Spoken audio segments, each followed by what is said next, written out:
Be a human being because you are talking to human beings. Talk about what you had to overcome. Talk about what you're afraid of. Talk about the stumbles along the way. Be authentic with it. Be raw with it. Hey, it's Nikki, Llewellyn Gregory, and you're on Gut Plus Science. You're in for a fast-paced, storytelling, action item-rich leadership growth experience. I hope you make this podcast a habit. I consider it a leadership mentoring tool. Learning together makes us better together, and that is how we change the world around us. Let's get to it. Hey, it's Nikki back on Gut Plus Science, and today we're digging into storytelling and connection. Two very powerful skills, or let's even say outcomes, that we all as leaders can sharpen and should work to constantly sharpen. It's an ever-growing muscle, right? Connection is at the heart of meaningful work. It's why this show exists. And let's just say meaningful work or impact-filled work or simply our life experiences, work is only one segment and connection is core to all of it. So let's really understand how storytelling creates powerful connection and why it matters, how to master it, and the real world transformations that storytelling can bring. So, today, from personal learnings of my guest to her favorite stories, I'm going to say this episode can be classified as a storytelling masterclass. We have one of the very best and definitely most passionate that I know on this topic, Danielle Krischik, with me today. Danielle is a partner at Knight Agency and practices this work on the daily. Knight is a new client of People Forward Network. We're getting to work together in podcasting. So this is so exciting. And I want you to know Knight specializes in brand building and marketing that creates meaningful human connections. That's the core. And guess what? The core way they do it, storytelling. Danielle, welcome. I love your bold belief statement. Storytelling is the secret weapon to connection. So can we start off with how you view connection? How do we define this? Give us the way that Danielle sees connection. Welcome to the show. Thank you so much for having me. And I am very passionate about this because I've been doing it for a really long time. And I've seen such powerful moments with companies, with people, where a story kind of was the spark where they started to feel something and connect with other people, connect to their personal why, connect to the company, to the work they're doing. So the way we think about connection, and really, connection is a newer way of talking about engagement. And I know that anybody in the culture space talks about engagement and we have the engagement survey and you can understand that. But connection to me brings more of the emotion in it. And, like it or not, we're bringing our feels to work more than we ever have. We want to feel it. We get our feelings hurt over our work. It has become more personal. So connection is important. When we're talking about it in terms of storytelling at Knight, we think about it in 4 areas. We think about connection to each other. So do I have a friends at work, or do I just at least like the team that I'm working on? Can we collaborate? Hopefully, can we go to lunch together too? That connection's important, and that's very personal. Then I talk about connection with the work itself. So do I see why my contribution is important and impactful to the greater picture? So whatever it is I'm working on, if I'm a software programmer, my software is critical to the software platform we're developing that will do XYZ. So that's that type of connection. Connection to my leader. Do I trust my leader? And I'm sure you've covered trust and vulnerability in other podcasts, right? Because it's huge. Does my leader have my back? Am I going to be able to grow in this company? And are they going to help me do that? Are they going to be honest with me when I mess up? And is it going to be a rough conversation where I'm going to feel shame and I'm not going to get to the other side? Or can we actually work through those uncomfortable moments? So that's really connection to the leader. And by the way, in a minute, we'll talk about how we get there. And then connection to the organization. And that's really, if your organization has a mission or a purpose, hopefully both, right? We're setting out to do this and we're doing this because. If you have those two things, do I find my story in the bigger story? So whatever that purpose is, does my purpose fit in there somewhere? If you have all 4 of those areas of connection, you're that highly connected person.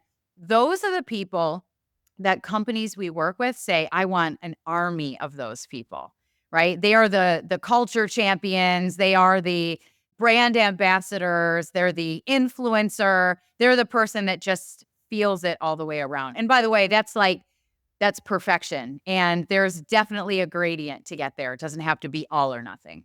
So good. And I had to quickly Google this quote so I could get it right. But the Maya Angelou quote, at the end of the day, people won't remember what you said or did. They will remember how you made them feel.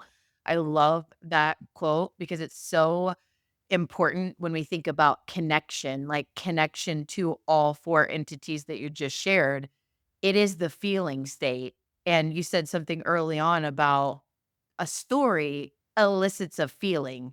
And I know with your podcast, the story effect, like, which I'm so excited that is launching on the People Forward Network and for the whole globe to hear, the core in those episodes is helping to uncover the feeling, the vulnerability, right? Because then the audience makes that connection. So it's just like that word feeling. And I think that's just where a lot of leaders miss. Like we get the word so perfect. It looks so pretty, right? We got the process improved, but how are we feeling? You know?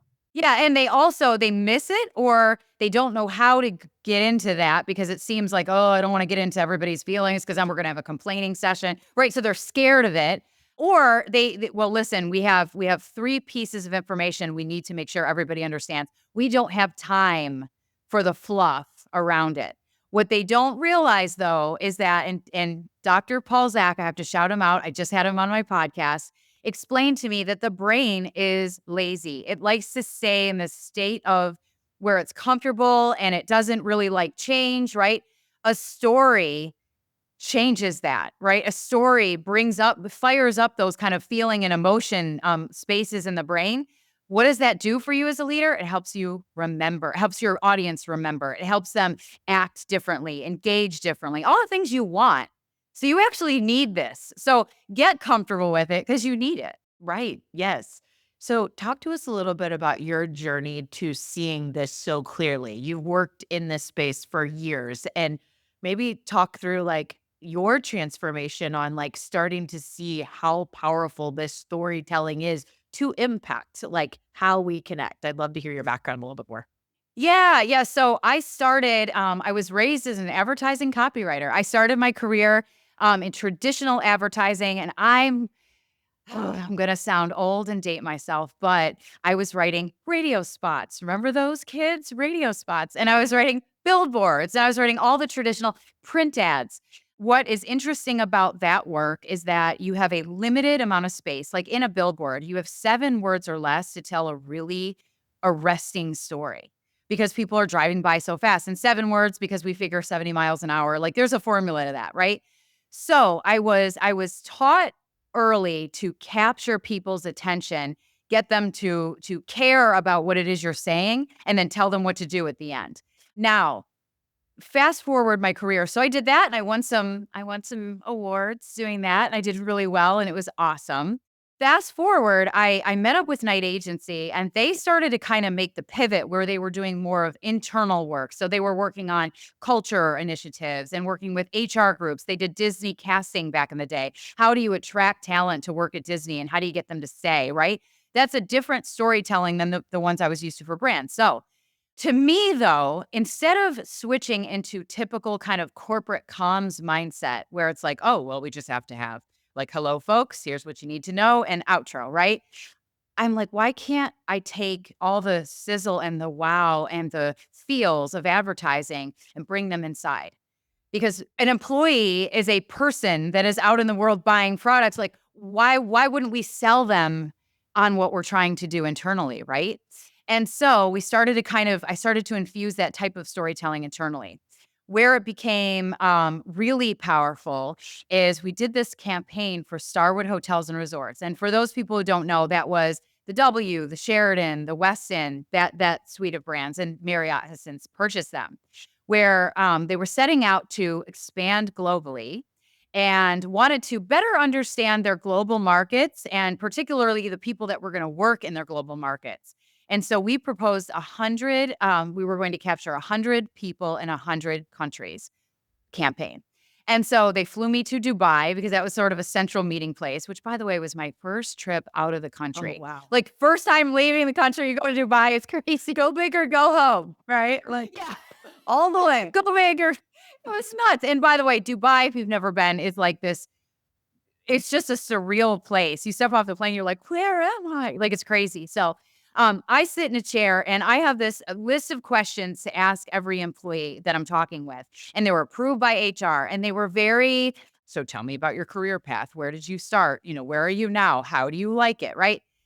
And I'm going through these questions and I looked at the person in front of me and I folded the piece of paper and tucked it under my chair. And I said, I feel like you're an overcomer. Tell me something that you've overcome. And they opened up and they told me this incredible human story. And I mean, goosebumps and tears, and HR's in the back, like freaking out. What is he doing? She's going off script. I did that 100 more times. And in the end, we had this campaign, picture a microsite, right? And it's like all these little boxes of faces.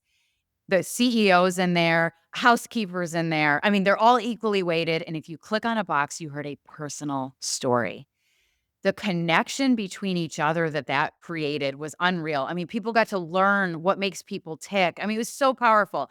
That work was so big, it made it into the sales depth. When they sold to Marriott, Marriott was reading personal stories of the people that made up the company, right? And that's when I was like, okay, we're onto something with storytelling. Like we have to blow this up and do this for everybody. And that is transformational change, Yeah. right? Like others seeing and they're like adopting this new way because it's so powerful. I will just quick plug for you all and why I'm so excited that your show is our storytelling show on People Forward Network. I don't know if you remember the kickoff day where a number of our team members, there was maybe 5 of our team members meeting with 3 or 4 people from Night to understand what we were doing. And you showed a video and I'm trying to remember exactly the storyline of the video. I don't even remember the storyline of the It was video. a highlight reel. But all I remember is how I felt. And we have people on our team, like, I am not joking, you guys. I'm teared up. I'm reaching for a Kleenex. There are other people, and I'm like, that is a story. I mean, you're just in an intro meeting, and they're like, let us show you a little bit more about what we do. And we're like crying watching this intro reel.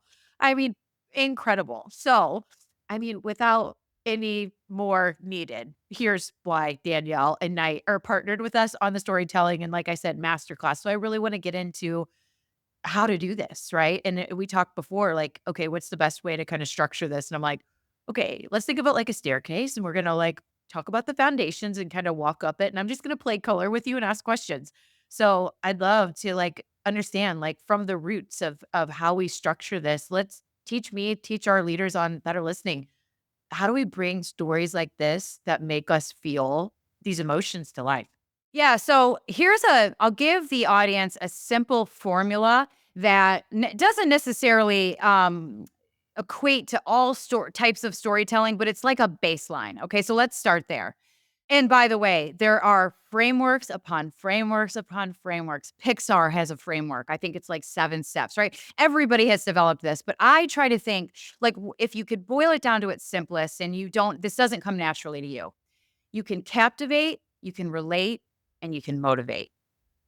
So, if you're a CEO or a leader and you're getting up on stage and you're going to address your company at a town hall, captivate. Say something that is arresting, that is against the norm, that is unexpected to get the audience engaged right away because they're sitting there thinking, should I even listen or should I play on my phone? What's in it for me? Why should I care? And what exactly do you want me to do after I hear this? Right. So this addresses that. So captivate.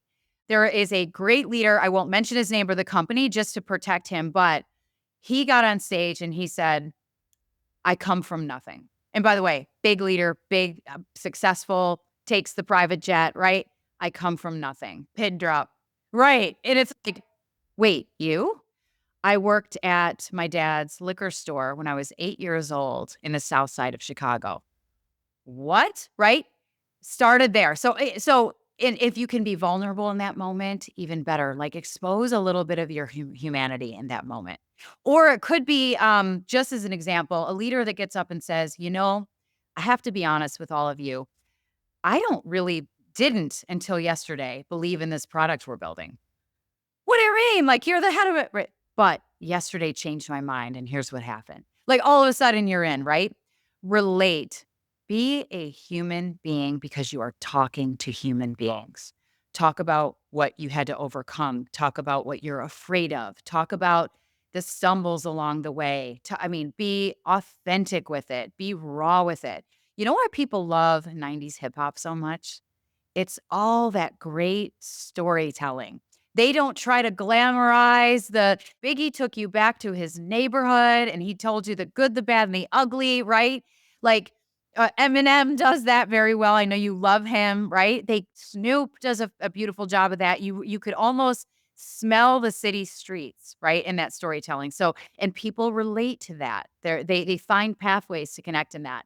And then at the end, motivate. It's not always necessarily, and here's what you need to march out and do, but sometimes challenge the way they think, help them believe differently, help them just go home and think about one thing that they're doing differently.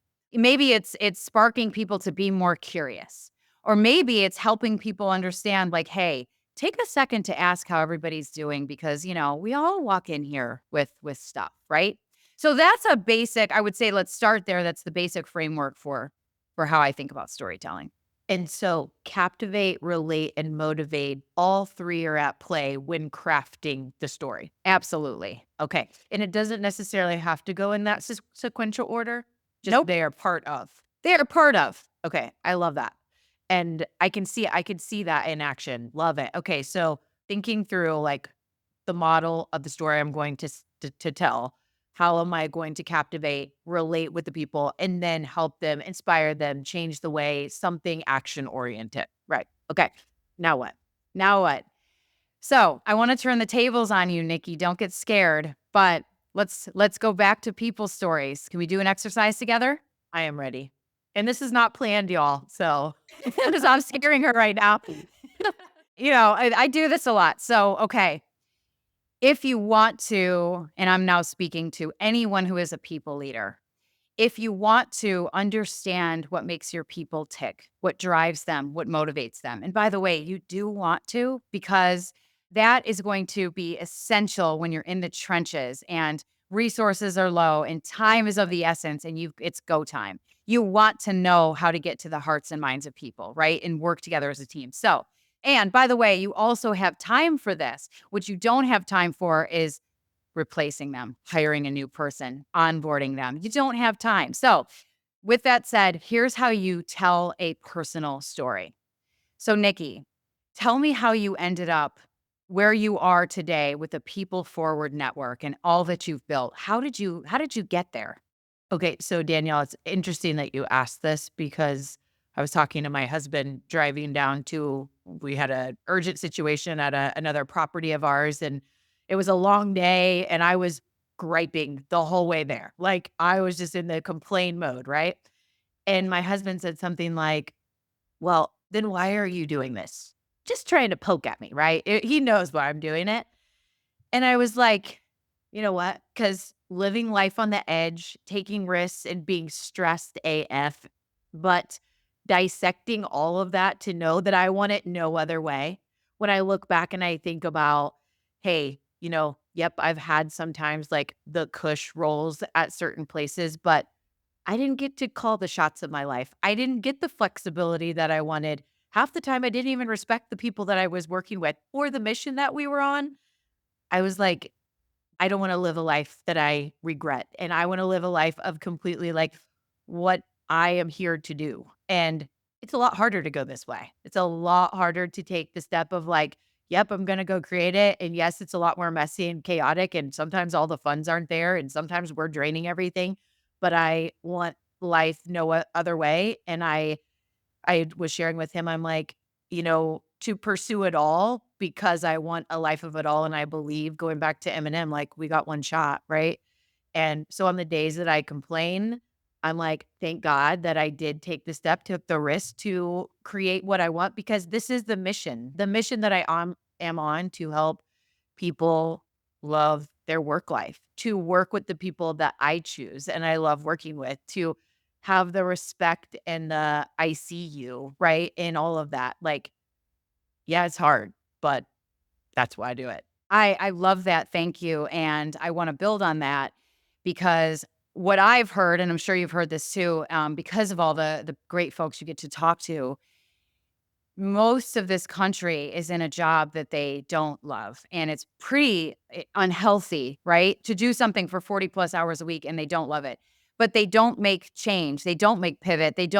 They're not in that mindset of like, I need to, I've had cushy jobs, but I need to be in a place where I am making this kind of an impact. So I want to understand what in your life pointed you to that feeling where you knew you were destined for something else and then had the backbone to do it? How did you find out that life was so precious? Oh, wow. Well, a number of life experiences, but I'll say the first one that comes to mind is I grew up with corporate America parents that lived for the weekends, called work a rat race. And later on in life, when both who had worked in companies for over 30 years, one lost everything, the other one like a mental breakdown because their role was so tied. My mom's role was so tied to her work. She loved her work so much. And when new leadership came in and she got let go after 30 years, a lot of mental uh, which it just rippled on her health, right? And I was like, I will never do that, right? Like, I'm never gonna give it all to someone else to control, right? Like, I want to be in the driver's seat. So that's the first thing I would say that took me on this path of like, I'm not living under someone else's pretenses, right? And then I think two people in my life that lost their life really young. And, at any time that anyone is done on this earth, you get reminded like funerals can always be very sad and touching and all of those things, but it's also just such a reminder of like, dang, never know what tomorrow brings. And like, I am not going to spend today doing something that is not using my strengths, who I am, what I enjoy with the people I enjoy. It's either for me, it's like we have a culture code at People Forward Network. It's either a hell yes or a hell no. And I want to live my life that way too. Not going to spend my life on things that aren't a hell yes.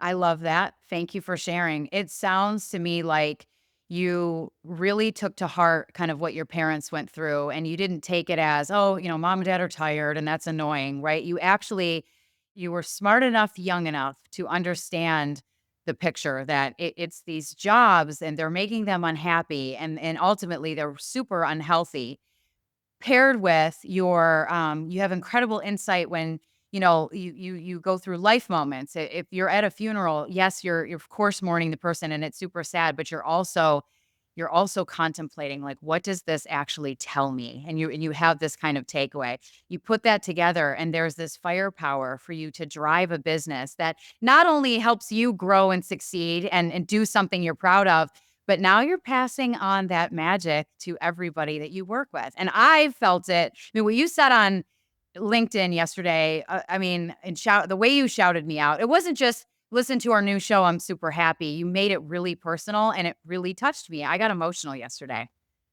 That's your magic. So I mean, really, that is the story behind the why of the what that you do. And we did it in a few minutes. Do you see what I'm saying? Like you have to make the space, you have to ask the questions, and then you have to really like have time to first of all reflect and then ask those second and third layer questions to get down to what's underneath. And every company, there's going to be layers where it is and isn't appropriate. There's going to be time where it isn't appropriate. But there is some level, some human level that you can bring in where you can get to know the person behind the professional. As we got into this more and I was thinking through what really stands out for me is so at People Forward Network, we are on a mission to help people live out meaningful work. And for me, it started with my parents and then over time evolved into seeing statistics on how many people hate their jobs, hate their life, Yes. like, and have depression because of like workplaces and leaders that treat them poorly.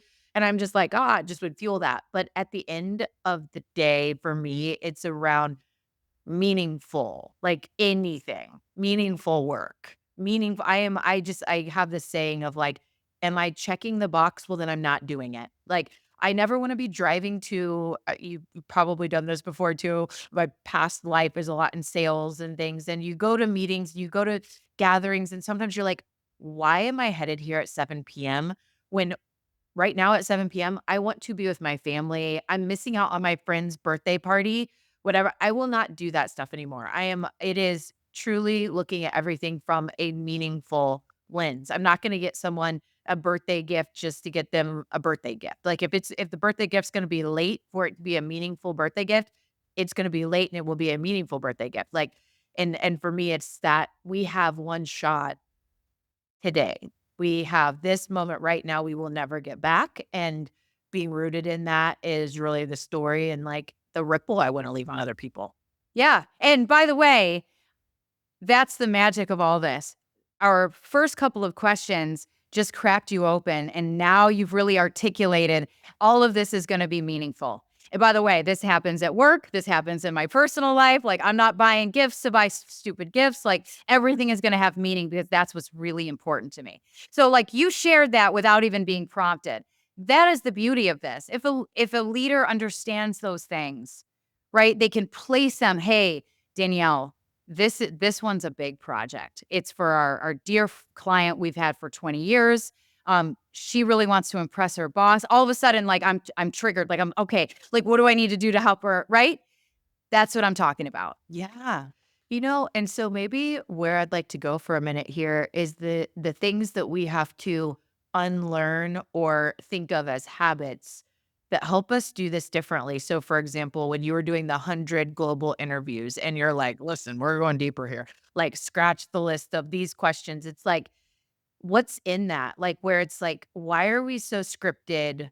Why are we so fast in our interactions that, like, we asked one question rather than the three questions and took the time to really get to the thing versus like it was just checking the box just to ask the question. That's a brilliant pivot in this conversation. I love that you just brought that up. So in that example, the habit is we have to capture their career journey story. And it always comes out as a testimonial. Because what we ask is, tell me about the position you started in 10 years ago and then how you ended up to become a manager.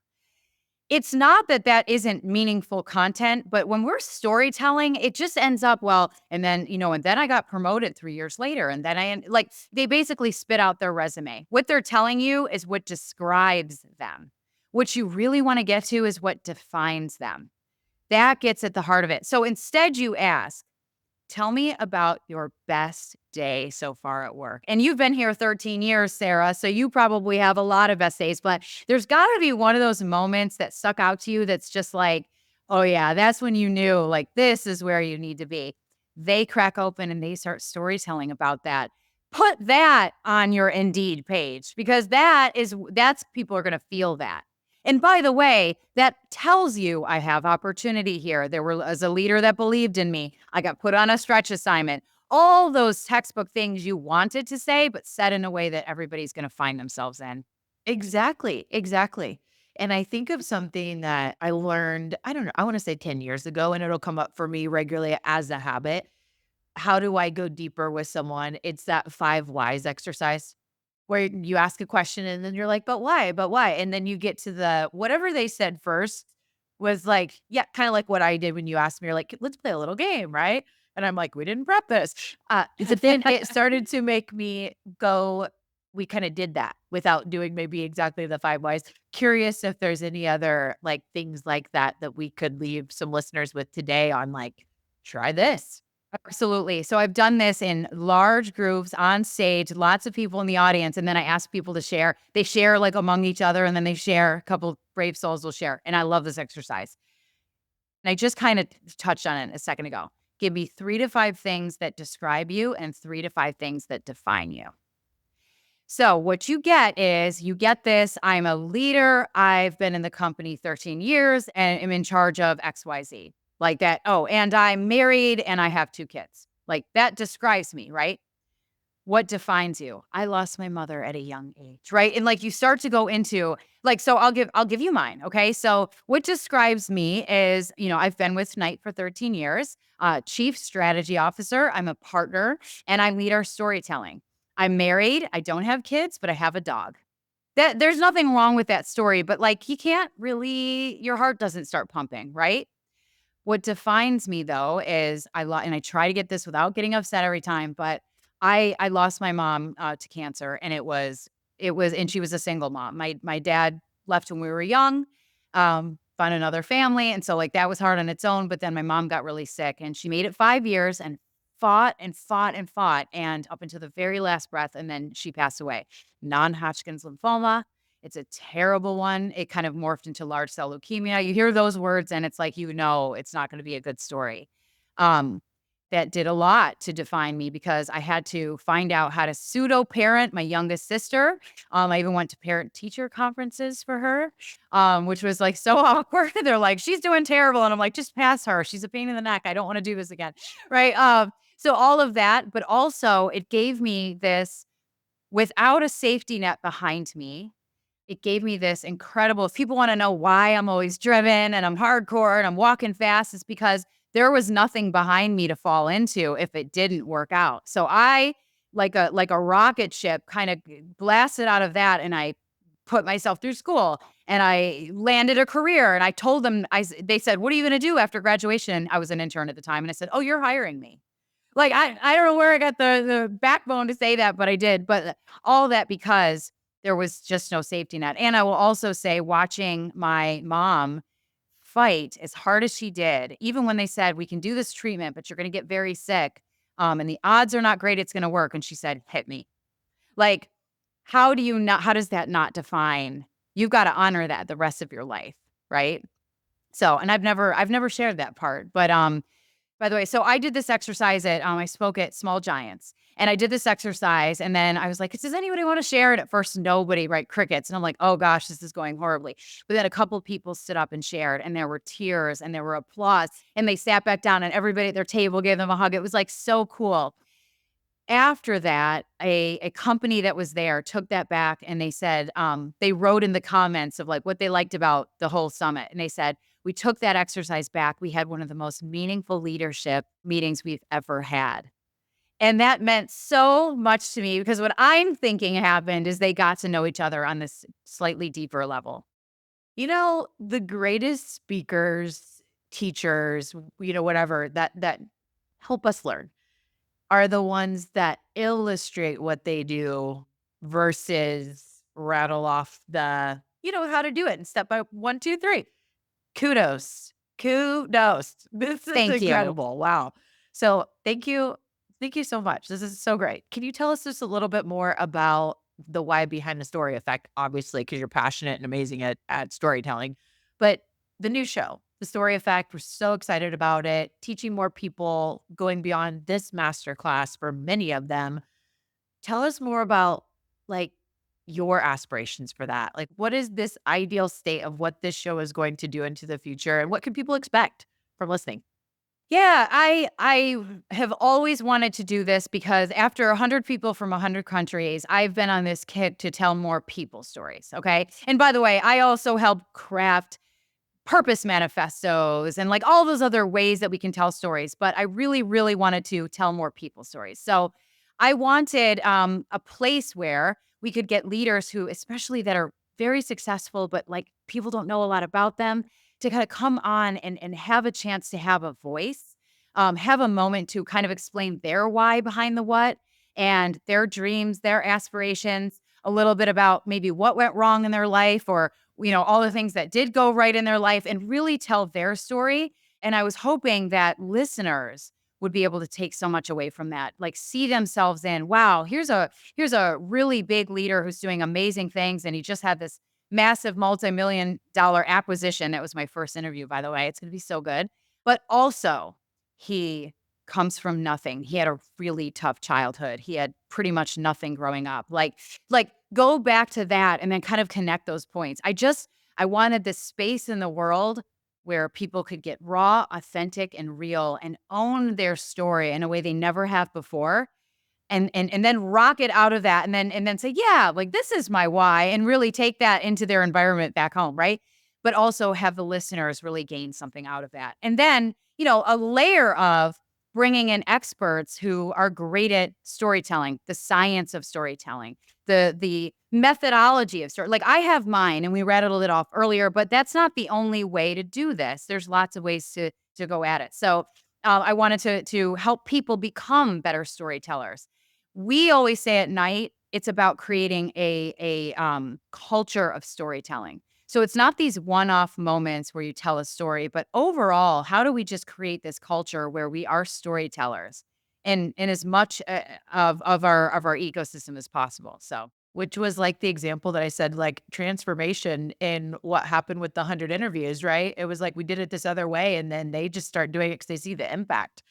I love that. Love it. So Danielle, as I think about your show and just this experience and what we've done together so far, I bet you'll consistently get the feedback that I have worked with this person for 10, 20, 30 years, and they reached out and said, I never knew that about you. I hope so. That's what I think that the story effect is going to do. I bet I will make some calls on that. So we are so excited. We're going to be linking that out. But before we tee up any other way to connect with Danielle, I have just a couple of things for our lightning round. Number one, you get to add to our ever growing recommended reading list. We want to hear your favorite book of all time, a book that changed your life. What's your book? Where the Sidewalk Ends by Shel Silverstein. And I know that's such a quirky one, but it's poetry. And I started writing poems when I was really young. And sort of that's how I got into writing and storytelling, was really through poetry. And I don't think I've told anybody that either. So Nikki, you're pulling the hell out of me. Also, because, and it's banned in a lot of places, which I like because I'm a rebel. And it has this flavor of challenging the status quo, and like just going for what you believe in, and like don't listen to the rules, and I love that. So on brand. I love it. I love it. Okay, and tell us about your heart and your cheering on of Darth Vader and the Joker. So my husband pointed out a few years ago, you are always rooting on the villain.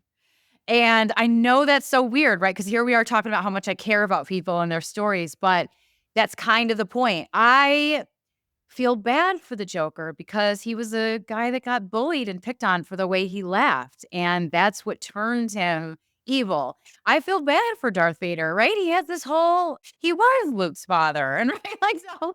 I tend to have a soft spot. Maybe not cheer them on, because when they're out like doing their murdery stuff, I'm not in on that. But I have a soft spot for the villain most of the time because I see them as a flawed character. Well, I'll give you a little compliment. I think I had told you this before that my spiritual intelligence coach, which I didn't even know that term before 2 years ago, there's a level above EQ or emotional intelligence, spiritual intelligence. And one of the core 21 skills, I don't remember what they call it, but is the ability to recognize that no one comes onto this earth for bad or awful or terrible, right? Like we had a journey that created this story that we're living. And can we have the heart, the empathy, the understanding to be able to meet them and see that, like how that got there and respect that and all the things. I'm doing a terrible job of whatever the verbiage is, but I think that that's a really commendable thing. Thank you. I want to say on top of that that since I revealed this earlier, after losing my mom, that's a hard thing to go through. And people talk about going numb after you lose somebody. You just go numb. You don't feel anything. I was very much a robotic version of myself. There was probably a ton of misunderstanding around me. Ooh, she's a B, and she, like she's not very friendly, and she doesn't want to be at this party, and I was so hurting inside that I just kind of became this ice block for a while. That's kind of where I'm going with that. It's like there's something behind it. If somebody cuts you off in the grocery store and like gets in before you with their cart, whatever, like, yes, that's like, where's your manners and all that. But you have no idea, they could be rushing off to the hospital.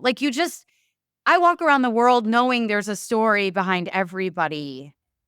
And it doesn't excuse the poor behavior. But you just have to have a little bit more empathy and compassion sometimes. It's such a good reminder. And the other reminder is when you were an ice cube to your words at that time in your life, a lot less people than more were coming in to support and help, whether they didn't know what to say or they were turned off or whatever. And I just think it's a good reminder all the way around to like just be curious, and just look at it from a different lens sometimes. So, gosh, that was going deep. On the other side, let's talk about this awesome factor that you were in the Nutcracker, the Pittsburgh City Nutcracker. Tell us about that. Everybody that knows me is gonna laugh because I bring it up so much. It's kind of a joke, right? I'm like, "Oh, well, I was in the Nutcracker, so it's my flex," right?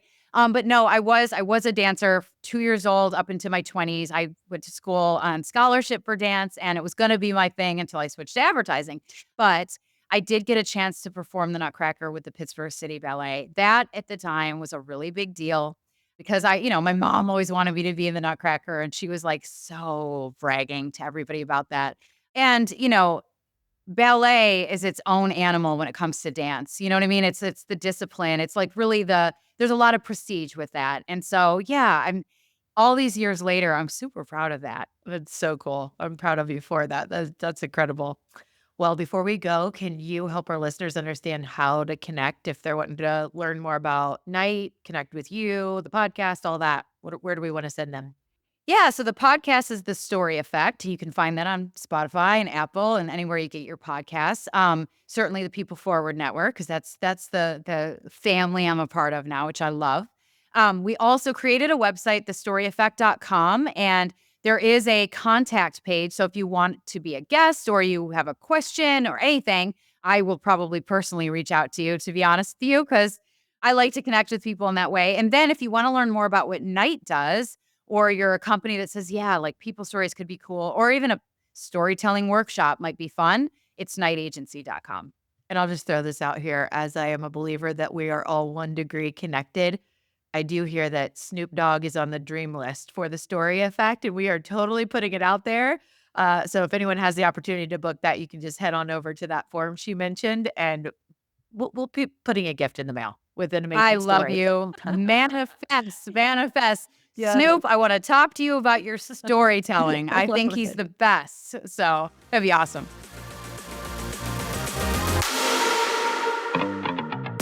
Danielle, thank you so much for joining Gut Plus Science today. It was such a honor to be with you and to learn from you. I can't wait to apply some of these things to my podcasting efforts, to the way that I lead. Storytelling is the secret weapon to connection. Here's my truth you connect on. Number one, the core to story is feeling. The feeling state that we get in, that feeling that connects us in that conversation, in that relationship building effort. Feeling is the key. Number two, captivate. Captivate in your storytelling to share the unexpected, something against the norm, something that captivates your listener or listeners from the very beginning. It's so important to open with that captivating connection point. Number three, relate. We need to relate to our audience one on one or one to many, sharing things about our journey, what we had to overcome, what we're afraid of. A lot of that vulnerability is what helps us relate as humans. Number four, motivate. We want to help people take the next step. We want to move people forward. We want to help them think differently. It is that they remember. It is that they are grateful for. And when we are having a conversation, creating a podcast episode, creating content, helping to motivate people to do something that they either haven't done or they've been wishing they had done.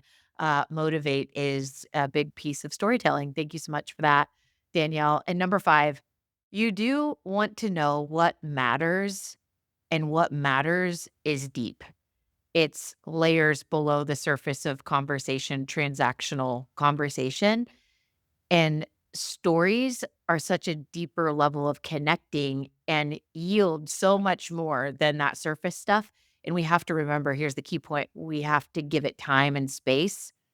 So allowing the time and space for stories to really happen rather than transactional conversation It's so crucial and definitely something for me to think about with my packed calendar sometimes, how to give more time for those stories to really be captured and told and heard.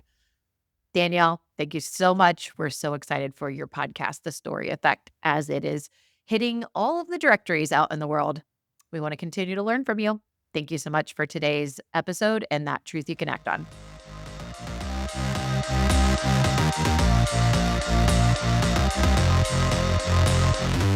We just left the world a little bit better. Now, go do something with it.